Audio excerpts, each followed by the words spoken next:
Hey, everybody. Welcome to another episode of That Early Childhood Nerd. I'm Heather Burnt-Santy, and today I've got Richard Cohen on again. Hey, everybody. See, I told you it was Richard.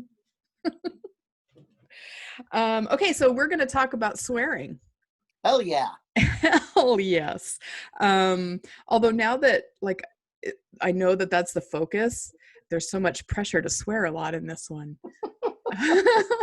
So I don't know if it'll be as fun if I'm forced to do it. You know, it's like when someone assigns reading compared to... Yes. Yeah. Just be yourself and let it flow. It'll come. Okay, great. So the quote we're going to start with comes from a Calvin and Hobbes cartoon. I almost said coupon. A Calvin and Hobbes cartoon, which if you don't know what that is and you're young or whatever, Google it because they're funny and relevant to working with young children. But the quote is Calvin, the little boy in the cartoon, who says, "Life's disappointments are harder to take if you don't know any swear words." That is so fucking true. Fucking Calvin and Hobbes. And I, by the way, pity anyone who doesn't know Calvin and Hobbes. Right? Yes. Or only know him from the context of the decals in the back of the truck in front of you that has Calvin peeing on something he doesn't like. Right. Sad. That's very sad. Yes. Yeah. One of the most exciting things for me about teaching at the community college last semester was that I got to pull out all my old Calvin and Hobbes books because I have pages dog-eared and notated that I think would be relevant to use in training situations with adults who work with young children. Yes. I always show the one of him being put through the factory as a metaphor for education. Yeah. Mm-hmm. Yep. So anyway, Calvin apparently doesn't know any swear words, so he can't deal with the big things that are happening. But let's start the conversation by asking why you wanted to do this one. I just love to swear. Oh, I have God, a horrible me too. potty mouth. I know. Yes. We learned that about each other early on. It was an early bonding thing. But never really got to explore it. Uh-huh. I have a horrible potty mouth.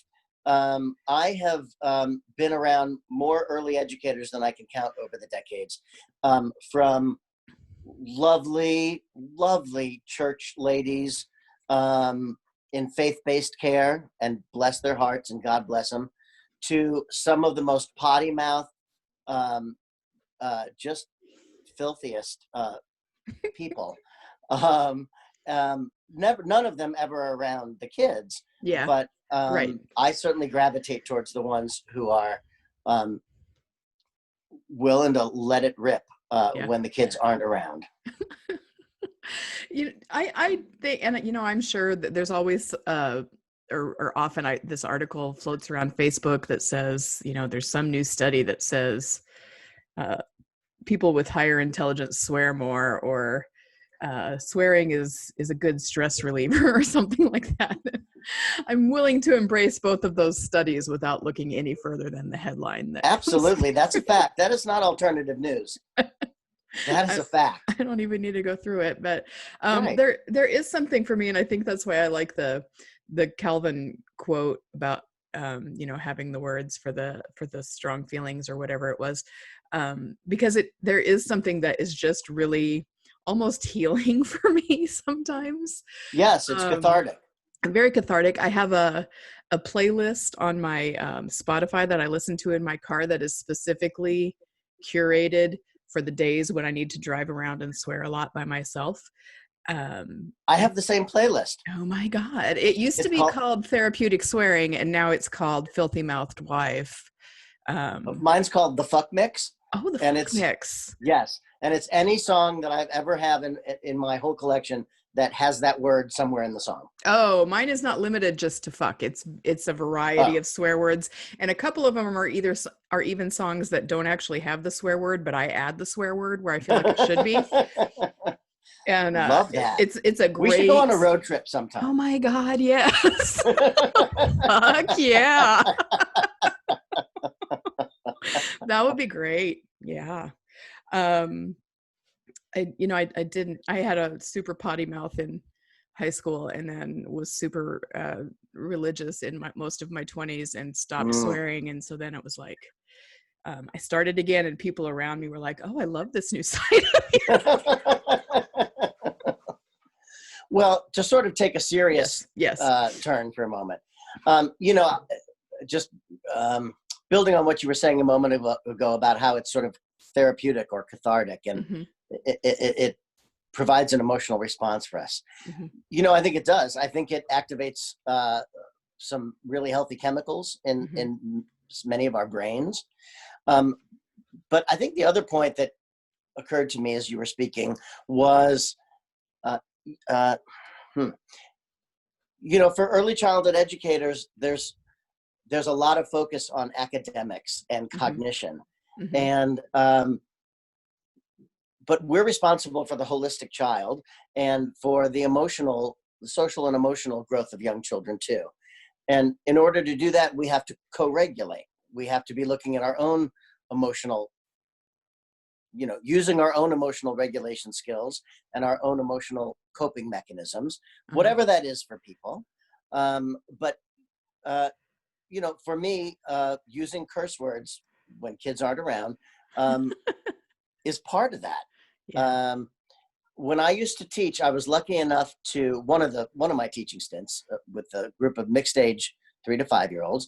I was lucky enough to be in a threesome of teachers, me and two women, and the room we were in had a really large storage room, like a walk-in storage room for all of our stuff that we would rotate, of course, month after month, and all the toys that weren't, and manipulatives, whatever, that weren't out in the room. And we made an agreement before the start of the year that whenever we were frustrated, we had a signal, and if two of us needed to just go back there and cuss, we would go do that, and my co-teacher, for example, would come back and go, I cannot believe he fucking bit someone again. Oh my God, I'm going to kill him. And I would say, yep, I totally get that. Let's take a deep breath. Focus on compassion or whatever it is. Let's go back in there. Ready? Go. And then she would do that for me. We would all do that for each other back in that room. And cussing was an integral part of just letting that valve open so we could go back in and not be fake, but be really Yeah. authentically loving with those kids. Right. Because you let yourself process your feelings in a way that worked for you. You Yeah, or if related not to them. process, just vent. Yeah. Yeah. Just open the valve for a minute. And Yeah. sometimes those curse words, for me anyway, help. Sure. Yeah. So I'm just randomly texting you curse words when I'm frustrated now. You just signed up for that. Did I mention I'm changing my number? Oh shit. Fine. So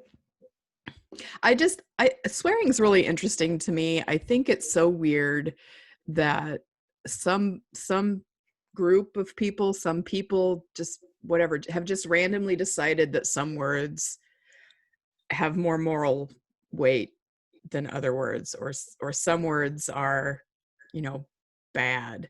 Um, like who decided that? I just don't. It's so weird to think about for me.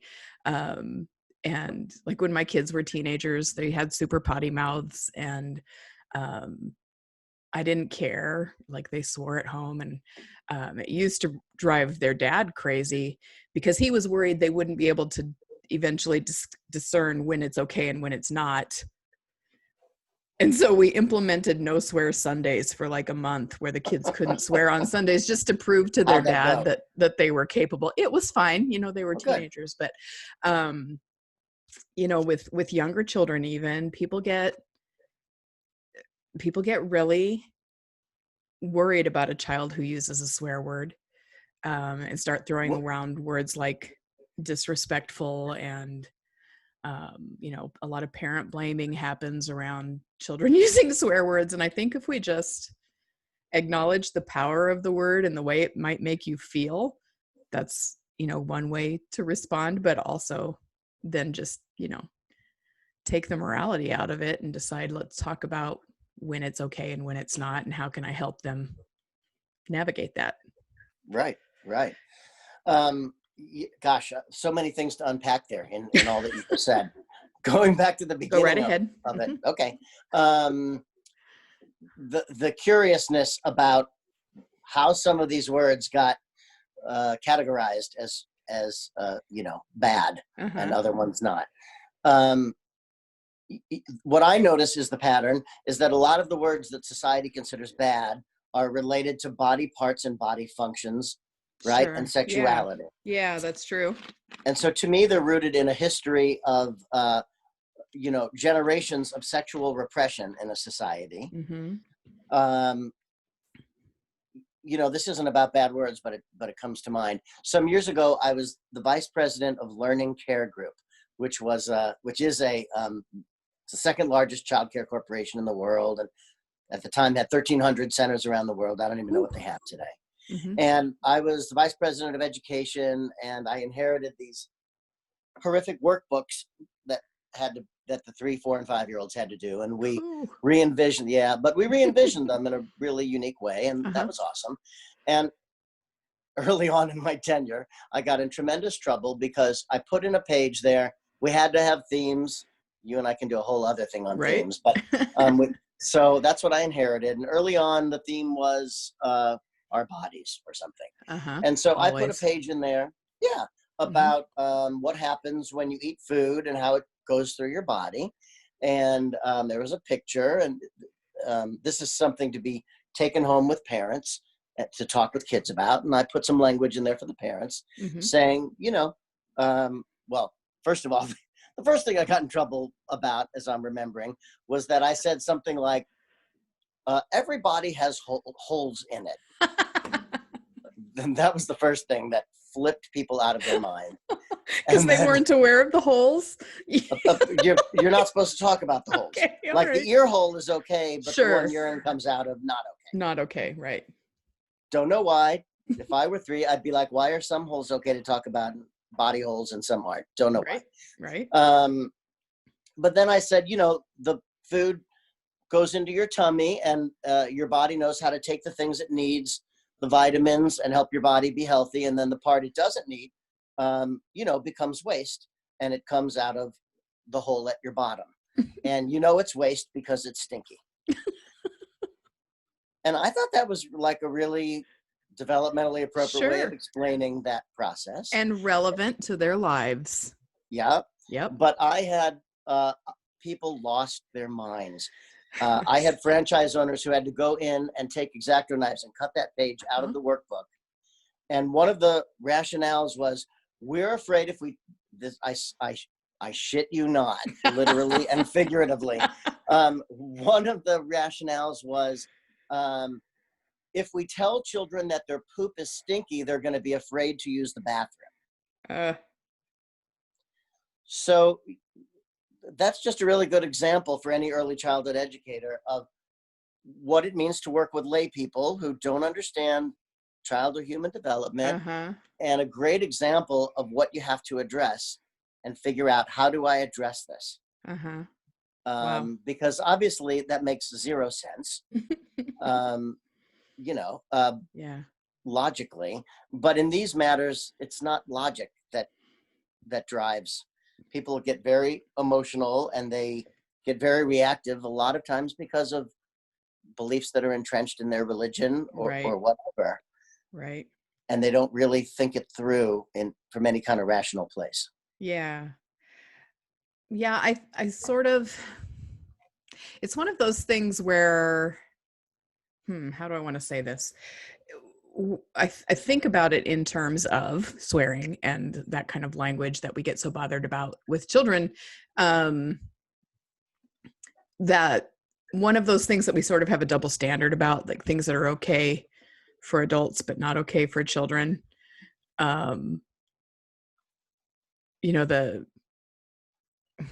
guess I'm stumbling trying to figure out how to not make someone leave this podcast and say, well, Heather said we should just let kids swear whenever they want. Well, here's what I'll jump in and say, if it's helpful. Yeah. For me, it's not, I get why you call it a double standard. Yeah. Totally get it. I'm there with you.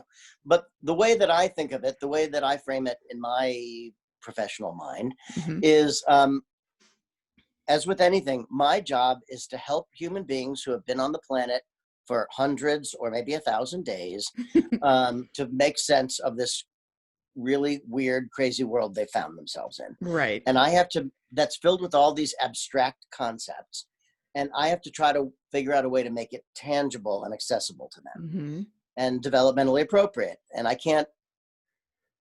I'm under no expectation that they're going to understand everything, but they'll understand enough to get them through their moment, and then they'll revisit it next year and the year after. Just like there is no big talk. You don't have one sex talk with young children anymore. Mm-hmm. You talk about it, you hit on it whenever it comes up in a meaningful Right. way all throughout their childhoods. There's no one big birds and the bees talk. Mm-hmm. So for me, yes, we live in a society where there is a double standard, and there are words we're allowed to use that kids aren't. But it's important to me to take morality out of it, Right. out of the discussion when I'm talking with other people's children, because it's not appropriate for me to put my morality on them. That's something that their family gets to do at home is I think, Mm-hmm. is moral development. But we could have a whole other conversation Right. about that. Right. Because the truth is, I mean, I know I'm going down a rabbit hole here, but if I say when someone hits you, you're not allowed to hit them back in my classroom, that's a moral lesson right there. And Mm-hmm. just to be honest about it. Mm-hmm. But that said, I don't want to confuse children, and I don't want to, we talked about how we all come from this society that's so repressed around our sexualities and our bodies. And I don't want to propagate that and keep that moving forward. Mm-hmm. So my little way of saying that to when a young kid swears is to say, well, first of all, in general, anytime I'm working with young kids, I'm always focusing more on my nonverbal communication than my words. Mm-hmm. That's more important to them. So I'm paying attention to my tone and my face. I often, rather than get angry, I feign confusion. Yeah. Right? Like, I oh, have why that, did you hit him? I know you little know how face, to the keep your head hands to tilt and yourself. the Yeah. face. Mm-hmm. Yes, for the people listening out there, I can see Heather, and she was making that face. Would that this were a video podcast, you would have seen Heather's textbook perfect Right. face. Anyway, you feign confusion. Okay. Yeah. And I'll say, well, in general, as another example, I'll say, wow, I don't understand why you hit him. Mm-hmm. I know you know not to hit. That's odd. Why did that happen? That's odd. Yeah. Right. Because I know because we talked about it before. And I find that way more effective than what I'll hear other people often do, which is, hey, this is the third time today I've told you not to hit. We've talked about this already. Mm-hmm. Because in addition to the information, there's all this emotional stuff that gets put in that little folder, and it's full of shame. Uh-huh. And so I don't want any words that have to do, taking this back to our original topic. Yep. I don't want any words that have to do with the human body or sexuality to have shame attached to it. At least they're going to, they're in a society where they're going to get that, but I'm certainly not going to add to it.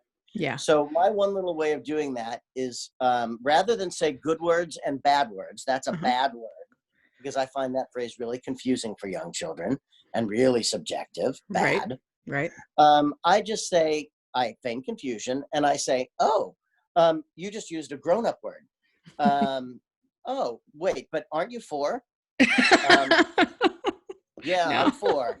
Or I'll say, maybe I'll knowingly say, aren't you 3? And they'll say, no, I'm 4. And I'll say, oh, right, you're 4. But either way, you're not a grown-up, right? Yeah. Okay, so you don't get to use a grown-up word. Yeah. I'll use that around other grown-ups because I'm a grown-up, but you don't get to use that until you're a grown-up. Sure. Give them something to aspire to. There you go. Right? Right? So that, I think it's a way of helping them make sense of it without making them feel bad about it. Right. And without, just keeping all that morality out of it. Even if you feel that and that's your personal belief, you don't need to bring it into your response with someone else's child. I have a friend who, when her daughter was like 3 and mom and dad are, just potty mouth all the time. Yes. She told her daughter not to say fuck because it's not a nice word. Right. And so she said, the little girl said, like 3 days later, I was going to say fuck, Mom, but I know you told me you don't like fuck. Even though you and Dad say fuck all the time, you told me you don't like it. So I'm going to try not to say fuck anymore. And she just did this verbal processing vomit. Right. But So then all that she was in a energy, next stage of sort of understanding. yes. But already all that energy is attached to that word. Yeah, And there's a little exactly. biochemical thrill in using it over and over and over again, especially because it's verboten. And then that makes it more exciting, right? Right. Yes. Which is why when a child uses it, I have to just be a totally passive faced and not have attach any, I can't get shocked. I can't get angry. Just like, oh, huh, that's not a word for you. That's a grown-up word.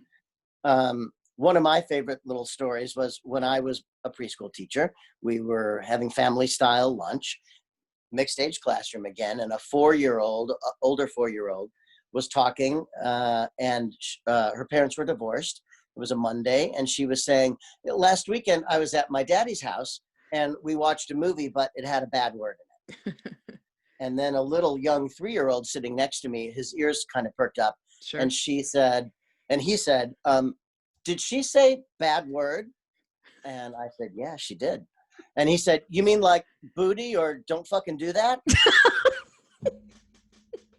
And I said, and I had to, bite my lip because I couldn't laugh. I can't do, just like, yep, that's right. That's what she said. Yeah. And that was it. I didn't want to go any further than, I felt like if I had made any kind of more extended comment around that or showed any kind of excited response, it would have attached that energy for this kid around that stuff that he didn't need to have. So then, of course, the other part of my responsibility was that at the end of the day, when Dad came to pick up, I needed to tell him that story. And again, you said this phrase earlier, parent shaming. It's important that we don't shame them, but it is important that we educate them. So I told the dad, and he was like, oh my God, I'm so embarrassed. I said, you don't need to be. But, I'm guessing that because he didn't just use the F word, he said, don't fucking do that. So I'm guessing someone said that to him and he heard it and he repeated it very innocently. So you don't need to get him in trouble for that. But it is a great lesson for you to be made more aware of the kind of language you're using around a 3-year-old. Doesn't make you bad. It just makes you human. But now the universe just gave you a little feedback, about what maybe you should avoid saying around your 3-year-old. Yes, the fucking universe, man. Right. Fucking yeah. I don't know what I was going to say. Sorry, it's gone. I think it's hard for adults to be on the same page about it sometimes too. And it's not something that you think about going through in like a staff orientation or team meetings. You talk a lot, but and it's usually after the fact that comes up in conversation with your coworkers. Very true. And then there's maybe sometimes different, levels of emotion and strong feeling just in that conversation. So, right. It's something that we have to bring, we've been laughing about it. I've been laughing about it. No, I have too. And joking, but it is another area where we have to bring our professional intentionality to our decisions about what's going to happen. Proactively. And I think that's kind of what you've described. And again, I don't think we all need to agree about whether it's okay to swear or not in our personal lives. Right. Or in a closet to relieve stress with another consenting swearer. But it's you have to be aware of that strong emotion going into the conversation, I think. Yeah, absolutely. And as an educator, it's helpful to do what we did, which is to be curious about it and say, where did that emotion come from? Why do we, like you started this podcast off with, why is it that some words, make me feel better when I'm pissed off? Yeah. And why, as a society, why did I find myself born into a society that categorizes some as bad and others not? you know, how can that inform my teaching? Mm-hmm. When perhaps, like me, you realize there's a pattern there that relates to body parts, body functions, and Yeah. sexuality. And Yeah, I then you think, go, oh, I need to go educate myself further about sociology and history and understand why, and whether or not that's something I think our society needs going forward. And if not, I'm the one who can help that change course as an early mm-hmm. educator. Yeah. Such a little thing that can have that broad impact that you're describing. It's just another example of how amazing our work can be, Right. and the Right. opportunities that we have if we are open to that. But we do need to respect it, right? I mean, we're Mm-hmm. serving diverse families, and Mm-hmm. so there's value in that whole piece with young children around, you know, we as adults can have a conversation about why this is so and trying to understand the history behind it. But that aside, it is helpful to say to little kids, you know, there are parts of our bodies that are private and parts that are public. Mm-hmm. And let's talk about that for a moment, you know, and the whole piece about, oh, well, the ones that are private are the parts that get covered up by your swimsuit when you go swimming. And Mm-hmm. the words for them, what gets really confusing is that there are some words for them, right? Uh, like dick that you Uh-huh. can't say, but penis that you can say. And when you're a little kid, that doesn't make any sense. Right. And I think that's when they need just our direct, simple, well, that's a grown, like you said, that's a grown up word. And, you know, maybe I don't know why. If the child challenged me and it's like, well, why is that okay for grown-ups, but not for me? I'm not always sure what I would say to that. I'd say, I Um, don't know. yeah. So I don't know, but that's how it is. And so it's what we're going to do. And it's also helpful to differentiate with young kids, between the words and the body parts. So Mm, yeah, we all have penises and vulvas. That's true. But that word dick is a word that is a grown-up word. So you don't get to mhm, say it.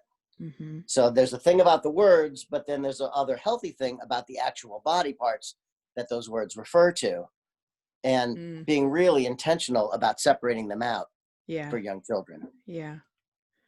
Hmm. Tiny little thing like that. And there's a lot there, right? A lot there. Yeah. I just, um, even, you know, even just the word poop was really huge with my 4 and 5 year olds at the end of this last semester. Right. And there were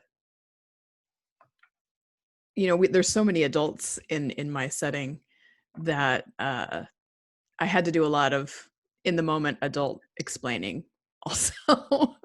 So I just feel like it Hmm. became such a huge part of my life there for a while. And when they come back next week, or in this month, it probably will not. Like they will have all moved on from that probably. So remembering that it kind of comes in waves sometimes, and they may experiment with it a little bit and then realize that it's not as fun as they thought it would be and move on. So we don't. But I don't have a problem with it being fun. You know, Yeah. if we're going to sing a song, if I'm going to sit with some kids and we're going to make up a song and someone says, let's have the song be about poopy diapers, I'm in. Let's Right. do it. What rhymes Yeah. with poopy? Yeah. Um, you know, there's nothing in there for me to avoid. Sure. And well, so that goes to yeah, I was thinking more about in terms of adult reaction, Right. being diverse. Um, because if we're going to say that for children to have a valuable experience with us, we need to focus on things that are relevant to them and real to them. What is Right. more relevant to a 2, 3, 4 year old child than poop and pee and Exactly. farts, you know, all that stuff? That's something they can really relate to and connect to, and Well, probably if have I'm something to tell 3, you about. right.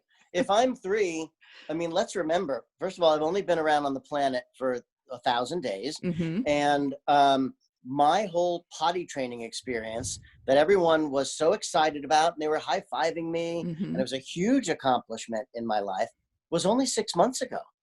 You know, like a quarter of the, what, I'm not good with math, but a Right. Not a quarter of the quarter, time I but was a on the planet. fraction. a fraction of a huge fraction of the time I've been on the planet. It's not Yeah. that long ago. Yeah. So why is it all of a sudden not okay to talk about when just 6 months ago I was getting high fives for it? Mm-hmm. That's got to be That's a really good point. confusing. Yeah. Yeah. Huh. So, for me, one of the proactive techniques, as an Yes. example, is so I love doing round robin stories with little kids and then turning that into a class book. Do you ever do Oh, that? I haven't. Oh my God, it's so much fun. Yeah. Yeah. Each I'm person in. adds something, and then you go back and they each, she's writing it down. I am. Yes. And then maybe the next day or later that day, each child draws a picture of their part of the story, and then they get stapled together into a book, and you go and you dictate that in front of them. And so there's a whole literacy thing happening in a meaningful way. And that they take turns bringing that book home and reading it to the parents or reading it with their parents. And they're super attached to that book and that story that we made up together. And I have a standard page that I created literally decades ago that I have always stapled to the back of any of those books, no matter what was in them, which says something like, "Dear parents, snuggle with your child and read this book. We had so much fun making it together. Please know that your child is really proud of it, and it's really meaningful to them. So no matter how silly it is, take it seriously." But the other thing you need to know about young children, parent, is that it's likely that this book may contain something about body parts, body functions, blood, monsters, violence, or anything else in the world that they're trying to make sense of. And just know that as a teacher, I don't ever stop them. I remain very calm, and I let you all know when that happens, so you're never surprised later that we were talking about blood and bullets in class. I don't ever stop it. I let it happen. And so that's always at the back of the book. That's the proactive thing. I rarely ever had problems with it because I educated the parents to understand that that's developmentally appropriate for their child's age, and don't be surprised if you see it. And here's how I'm going to react to it. Yeah, that's a great approach. Excuse me. Well, Richard. Yes, ma'am. What else? Anything else? Do we need to wrap it the fuck up? Oh, fuck. Are we done? I think we are. There's got to be more on this shit. Oh my gosh. Well, if you think of it, we'll just do a second episode. Hell yeah. Yeah, we'll think up some sweary sequel name. Yes. We'll make it really, really clever, I'm sure. The only one I avoid is the GD one, because there's a lot of religious people that get really, really triggered. That you don't say it? Yes. Yeah. They get really upset. Oh, and the G word I try to never use around other people's children or just on the job. Yeah. I try and not then to when do you that add with the kids. D, yeah. The other ones, it's all body parts and functions and sex. But that one, that hits at the heart of a lot of people's deepest faiths. Sure. And so that makes sense. And honestly, if I'm around people that I know that really bothers, I'm not being an asshole about my swearing. But I'm also not a prude about it, I guess. Is what I'm trying to say. Sure, if there's people around me, like, I'm not going to do it to purposely try and make somebody uncomfortable. Well, you know what that brings up for me is, do we have time for another? Sure, go ahead. Okay. Well, we always talk about the golden rule. And some years ago, I coined the platinum rule, which I always say is worth more than the golden rule. So the golden rule is basically, treat other people as you would want to be treated. Yeah. But then when I kind of, as a white male, started realizing that even though I have more power than anyone on the planet, I probably have the least understanding of most people's experience on the planet. And I'm the most ignorant about it. Okay. If I treat people the way I want to be treated, I'm probably going to fail if my goal is respect, because I don't understand what they want or need, because I've got all my needs met and I've got all this power. Uh-huh. So I've never had to even look. But I spent my life intentionally looking and learning. And so for me, the platinum rule is Mm-hmm. treat other people as they would want to be treated. Mm, that And is so, different. yeah. Mm-hmm. And so that forms the basis of, in early childhood, relationship-based learning. You have to build relationships with other people. Mm-hmm. It's a lot harder and taxing because you have to learn this one is the one who gets she's very religious. She doesn't like if I use that particular swear word. This is the person who really likes to be called by her first name, but this person she really wants her son to call me Mr. Cohen because that's Uh-huh. how she was raised. And I have to shift around for each different person so that I make sure I'm treating them the way they want to be respected, Uh-huh. not treating all of them the way I would want to be. Yeah. That's a It's a good bit way to off do the, it. Yeah. it's not about swear words Right. specifically, but swear words can fall within that. Absolutely. Yeah. Well, this has been a Um, fucking pleasure, it my really dear. has. I'm so glad you came up with the idea. And no, the sweary texts are coming. I'm not gonna let that one go. I gotta follow through. Said I'd do it. I gotta do it. That's integrity, right? Hell yeah. Okay. All right. Well, thank you, Richard. And thanks everybody for listening. I hope you'll come back again after this one Bye, everybody. for Won't always another be like episode. this. Bye.